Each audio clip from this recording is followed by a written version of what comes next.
तो डॉक्टर साहब आप ये कहते हैं कि इंडियन प्राइम मिनिस्टर को फौरी तौर पर जवाब नहीं देना चाहिए था, अभी तक मामला ये उनकी अपनी फॉरेन पॉलिसी। मेरा ये ख्याल है कि वो बिल्कुल, जिसे जो मैं पहले भी कहता हूँ ना, कि वो इतना नी जर्क रिस्पॉन्स आता है। और मैं देखें अल्फाज जो है ना, जी अल्फाज वो ये प्रेसिडेंट ट्रम्प ये मुझे नहीं पता है। मैं अगर फर्स्ट दोबारा अल्फाज देखें ना, इंडियन प्राइम मिनिस्टर मोदी जो कह रहे हैं बात, वो कह रहे हैं कि India and US have a very positive and forward looking comprehensive and global strategic partnership. जी comprehensive and global strategic partnership. अच्छा, तो बाकी अब जाहिर है कि जो आगे होता है, मेरा ख्याल है कि थोड़ा सा फॉरेन पॉलिसी में इस वक्त बहुत मोहतात रखे, और इश्यूज अपनी जगह मौजूद हैं और काफ़ी अरसे से चल रहे हैं और कैसे रिजॉल्व होंगे। लेकिन बहरहाल मैं इस पर मजीद बात नहीं करना चाह रहा। दूसरी जो बात है वो अब देखते हैं कि उनकी ज़ाहिर है एक तज़किया देना था। मेरा ख्याल है कि इस पे ज़रा थोड़ा सा मोहतात होना चाहिए था इंडियन प्राइम मिनिस्टर मोदी को। जहाँ इतने दिन वो नहीं बात की उन्होंने, भाई उनको तो बहुत ही ट्रम्प कई दफ़ा तो कब से प्रेसिडेंट ट्रम्प बात मुख्तलिफ बातें हो रही हैं, तो उन्होंने तो बात नहीं की आज तक।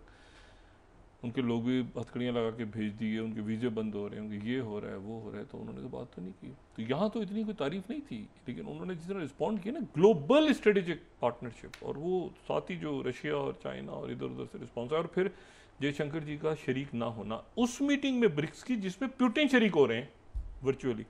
तो मोदी वहाँ शरीक नहीं हो रहे, जयशंकर हो रहे हैं, सॉरी, यानी मोदी जी नहीं हो रहे बल्कि जयशंकर को उन्होंने कहा कि आप शरीक होके, तो एक अजीब सी सूरत हाल बनेगी। बहरहाल एनीवे, ब्रिक्स बहुत इंपॉर्टेंट है। और ब्रिक्स इसमें जो है एक बात वो ये है कि प्रेसिडेंट ट्रंप ने एक तो बात और की, उन्होंने ये 9/11 जो कि आ रहा है सितंबर, ये 9/11 वही जो अटैक हुआ था अमेरिका में, तो उस 9/11 आ रहा है, तो वो जो मेमोरियल है न्यूयॉर्क में जहाँ पे ये सारा, तो उसको भी उन्होंने जिक्र किया। वो शायद इसको फेडरल गवर्नमेंट फेडरल अथॉरिटी के अंडर लेना चाह रहे हैं न्यूयॉर्क से, वो भी उसका जिक्र उन्होंने किया। दूसरी जो बात इसमें इंपॉर्टेंट है वो ये है कि अब ये देखने कि इंडियन प्राइम मिनिस्टर जा रहे हैं या नहीं जा रहे हैं अमेरिका, क्योंकि उन्होंने इससे पहले वो जयशंकर जी को कहा था कि आप जाएं क्योंकि मेरी मुलाकात शायद होगी प्रेसिडेंट ट्रंप से, तो मैं जाऊंगा। नहीं, अब वो क्या नहीं होती मुलाकात और जयशंकर जी जाते हैं, तो फिर वो बात अजीब सी हो जाएगी कि मामला तो अपनी जगह है और टैरिफ की भी अपनी। तो बहरहाल अभी मेरा ये बस रिस्पॉन्स है ना, इतनी जल्दी नहीं देना चाहिए था, दैट्स इट। बाकी उनकी जो जैसे उनके लोग मुनासिब समझें वो करें। अच्छा, अब इसमें जो दूसरी जो बात है इंपॉर्टेंट वो ये है कि जो जनरल असेंबली का इजलास हो रहा है, उस इजलास के 22 तारीख को जनरल असेंबली ने सऊदी अरेबिया और फ्रांस ने जो फ़लस्तीन को रियासत तस्लीम करने के लिए जो कॉन्फ्रेंस तलब की आलमी, वो मुनक्किद होने जा रही है 22 तारीख को, 22 सितंबर को न्यूयॉर्क में। सही। और ये वो है जो प्रेसिडेंट मैक्रोन और सऊदी अरेबिया के वली अहद और वज़ीर आज़म मोहम्मद बिन सलमान और पूरी दुनिया को इन्होंने कहा। उसमें आज फिनलैंड की तरफ से ऐलान हो गया, बेल्जियम, फिनलैंड, फ्रांस, बरतानिया, ऑस्ट्रेलिया, न्यूजीलैंड, ये सारे मुल्क ऐलान कर चुके हैं कि हम कनाडा, ये सब कि हम फ़लस्तीन को रियासत तस्लीम करने जा रहे हैं। अब जनाब यहाँ पर सूरत हाल ये बनी है कि प्रेसिडेंट ट्रंप ने एक बात कल जो की, वो उन्होंने ये की कि अमेरिका बहुत डीप निगोशिएशंस कर रहा है हमास के साथ। सही। हमास के साथ अमेरिका बहुत डीप निगोशिएशंस कर रहा है 15th। ये उस प्रेस कॉन्फ्रेंस के अंदर जो मैंने सुने हैं खुद, ये लेकिन रेफरेंस देना ज़रूरी है, तो वो ये कह रहे हैं 15th, राइटर्स कोट कर रहा हूँ मैं, वो कह रहे हैं कि US in very deep negotiations with Hamas और रिलीज करें सारे होस्टेजेस को। ठीक है। अच्छा, इसको जो है वो फिर जाहिर है कि इसराइल का वो उधर वो फंसे हुए हैं ना, कि उनको नहीं समझ में आ रही कि अब क्या करें क्या नहीं करें, क्योंकि इसी दौरान एक और बहुत इंपॉर्टेंट बात हुई है। जो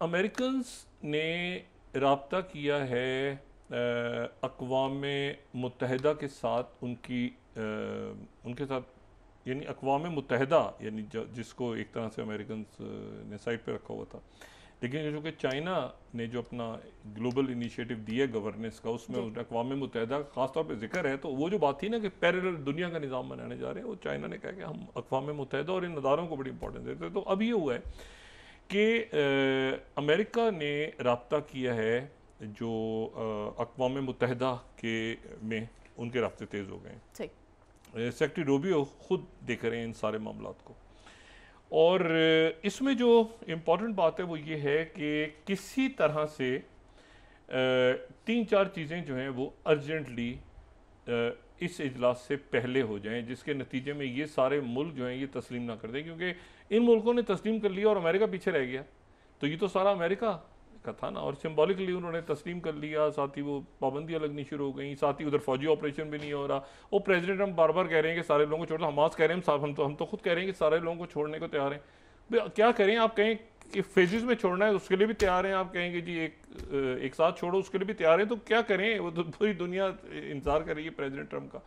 तो नहीं करना तो ना करें। तो उसके बाद फिर अच्छा, इजिप्ट ने बड़ा स्ट्रॉन्ग इस पर स्टांस लिया, और इजिप्ट का जो स्टांस है और जो सऊदी अरेबिया का इस वक्त स्टांस है वो बहुत ज़्यादा एक तो ये कि अरब न्यूज़ को मैं कोट कर रहा हूँ, अरब न्यूज़ ने मैं 22 इजिप्ट ने कहा है कि describing displacement of Palestinians as voluntary, उन्होंने कहा था वॉलंटरी तौर पे निकलेंगे, ये टोनी ब्लेयर जो फार्मूला लेके गया था, इज नॉनसेंस। ठीक है ना, ये नॉनसेंस, ये कि यहाँ से निकाला जाए तो नॉनसेंस। ठीक है।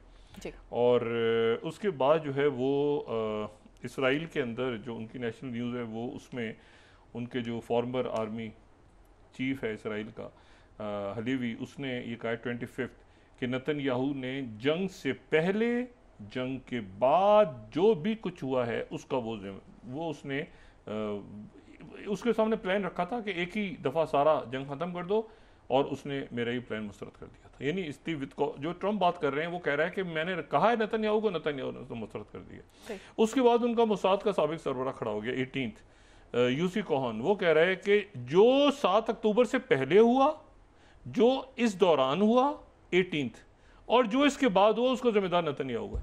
यानी पूरे मोसाद ने, फौज ने, पब्लिक ने, सारा क्या है, everything before, during and after October 7। Yossi Cohen Mossad chief है फॉर्मर।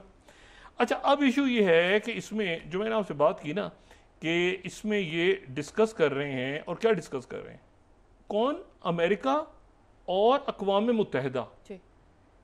अमेरिका और अक़वाम मुत्तहिदा डिस्कस कर रहे हैं। वो क्या डिस्कस कर रहे हैं? हंगामी तौर पर डिस्कशन ये हो रहा है कि 20th, पहले तो गार्डियन को कोट कर देते हैं 19th, और फिर गार्डियन से फर्दर थोड़ी सी ये इजरायली मीडिया लेकर आए, तो 19th America in UN, US and UN, ये दिन में रखें। ठीक है। Discuss Gaza reconstruction plan before General Assembly, अभी शुरू होने वाली जनरल असेंबली अक़वाम मुत्तहिदा की 22 तारीख को इजलास है फ़लस्तीन, ये सऊदी अरेबिया ने बुलाया हुआ। और सऊदी अरेबिया को ना करना, सऊदी अरेबिया और फ्रांस, सऊदी अरेबिया अरब, मतलब इस वक्त सऊदी अरेबिया जो है वो सऊदी अरेबिया है। ठीक है। कतर तो पहले ही, इजिप्ट, सारे मुल्क जिस तरह, तुर्किया, ओहो एक से बढ़ के इसराइल की जो फेंटी लग रही है नेतन्याहू की। अब देखिए ना, ये 2 स्टेट सॉल्यूशन। अच्छा, उसके बाद जो इसके ऊपर जो 20th है वो इसी को फिर फर्दर ये क्या बात हो रही है इस वक्त यूएस, और इसको मैंने कहा सेक्रेटरी रूबियो, अगर पूरी रिपोर्ट पढ़ें तो उसमें बताया हुआ सेक्रेटरी रूबियो मिल रहे हैं और ये सारी बात हुई है। लेकिन वो बात ही हो रही है 20th की, US and UN talk post war Gaza plan, 1 साल के लिए टेक्नोक्रेटिक गवर्नमेंट, इंटरनेशनल फोर्स, वही ना अरब ममालिक की फौज आ जाएगी, 1 साल के लिए टेक्नोक्रेटिक हुकूमत बनी। कितनी दफ़ा बात करेंगे भाई? और हमास तो जब वो आएंगे और आने के बाद वो सारा होगा, हमास तो कह चुकी है कि हम निकल जाएंगे यहाँ से बाहर, लेकिन आप पहले गारंटी दो, ट्वीट करो और यहाँ पे अरब फौज आके संभाले। हमास तो तैयार है हर चीज़ के। अब इसके लिए वो बात कर रहे हैं, वो कह रहे हैं कि हमें थोड़े से दिन और दो, क्योंकि इस दौरान अगर ये, अच्छा, इन्होंने, यूरोप ने प्रेशर बढ़ा दिया और अरब ममालिक ने बढ़ा दिया कि हम तो ये करने जा रहे हैं। और ये जो है ये Arab News 21 UN General Assembly backs 21 back Saudi and French plan to resume 2 state summit on सितंबर 22। अब मुझे ये बताएं कि अगर सितंबर 22 से ये शुरू हो जाती है, उसमें तुर्किया, OIC, यूरोप के मुल्क ऐलान एक पे, आज मैंने कहा ना फिनलैंड ने ऐलान कर दिया है। फिनलैंड ने, इससे पहले बेल्जियम ने किया था, आज फिनलैंड ने कह दिया कि हम एक्सेप्ट करने जा रहे हैं फलस्तीनी रियासत को। अब मसला ये है कि सारी उधर से रशिया, उधर से चाइना, और यहाँ से अभी ये इलाका स्टेबल नहीं है, हूतीज बैठे हैं अपनी जगह। अच्छा, वो महमूद अब्बास जो है वो पहले लंदन जा रहे हैं, महमूद अब्बास का उन्होंने वीज़ा ब्लॉक किया हुआ है ना। यूरोप खड़ा हो रहा है इसके लिए कि भाई आप जो है देखें, मैंने आपसे पहले भी बात की थी कि 1988 में ये वीज़ा नहीं दिया गया था यासिर अरफात को, तो पूरा अक़वाम मुत्तहिदा उठ के जनीवा आ गया था। अब तो शायद ऐसा नहीं हो इस वक्त, या शायद हो या नहीं हो मुझे नहीं पता, लेकिन मैं आपसे सिर्फ ये कह रहा हूँ कि महमूद अब्बास जो हैं पैलेस्टीनियन अथॉरिटी के जो प्रेसिडेंट हैं वो लंदन जा रहे हैं, और लंदन जाके यूरोप के लोगों से, और बाकी OIC तो पहले पीछे खड़ा है, सारा OIC पूरी दुनिया पीछे खड़ी है, चाइना पीछे खड़ा है, उसमें जो है वो पाकिस्तान, इंडोनेशिया, मलेशिया, कौन सा मुल्क है दुनिया के जो साथ नहीं खड़ा, वो ग्लोबल साउथ खड़ा है पूरा, वो यूरोप में जा रहे हैं। और यूरोप में लंदन में उनकी बात होगी, लंदन में जो रिशफलिंग हुई है उसके नतीजे में वो उस पर कल बात करेंगे, वो भी बहुत इंपॉर्टेंट है वैसे। लेकिन ये कि बरतानिया में वो मुलाकात करेंगे, और वो मुलाकात ये इस वक्त हो रही है सारी, अब रह गए 10, 12, 15, 16 दिन, 20 दिन, अगले 10-15 दिनों में इतना कुछ होने जा रहा है। एक तो यह है कि ये फ़लस्तीन का मसला, अगर उससे पहले देखें ना, ये जो बात कर रहे हैं आज, ये क्या बात है, ये 20th को दोबारा देखें, ये क्या बात हो रही है इस वक्त। US और अक़वाम मुत्तहिदा, यानी अक़वाम मुत्तहिदा के सेक्रेटरी जनरल से रब्ता करके अमेरिका क्या बात करो भाई, ये तो बहुत पहले हो चुका है। अब आप अक़वाम मुत्तहिदा से कह रहे हैं जो 22 तारीख को समिट आ गई सर पे, क्या कि टेक्नोक्रेटिक गवर्नमेंट में वो कह चुके हैं, वो खुद प्रेसिडेंट ट्रंप का फार्मूला, ये स्टीव विटकोफ का फार्मूला है कि टेक्नोक्रेटिक हुकूमत 1 साल के। अब इशूज़ में सारा क्या है कि वो जो लोग हैं जो आगे जाके इलेक्शन लड़ेंगे, उनका कभी कोई हमास से या फ़लस्तीनी अथॉरिटी से ताल्लुक ना हो रहा हो। हर बंदा, हर शख्स किसी न किसी वक्त जो पैलेस्टीनियन सियासत में इन्वॉल्व रहा है या हमास में रहा है, अगर हमास में नहीं रहा तो फ़लस्तीनी अथॉरिटी में तो हर बंदा रहा है ना। PLO में कहाँ से आप ढूंढ के लाएंगे कोई ऐसा फ़लस्तीनी जो फ़लस्तीनी अथॉरिटी में भी ना हो और हमास में भी ना हो, या हमास, इस्लामी जिहाद, इनको छोड़ दे, फ़लस्तीनी अथॉरिटी को तो रिकग्नाइज ही हो PLO को। अब वो कह रहे हैं कि इसराइल के जी वो ऐसा कोई बंदा ढूंढें, वो इतना न्यूट्रल हो कि जी वो ऐसा कोई फ़लस्तीनी ढूंढें जिसका कोई फ़लस्तीनी अथॉरिटी से भी लिंक ना निकलता हो। एक बिगाड़ वाली बात।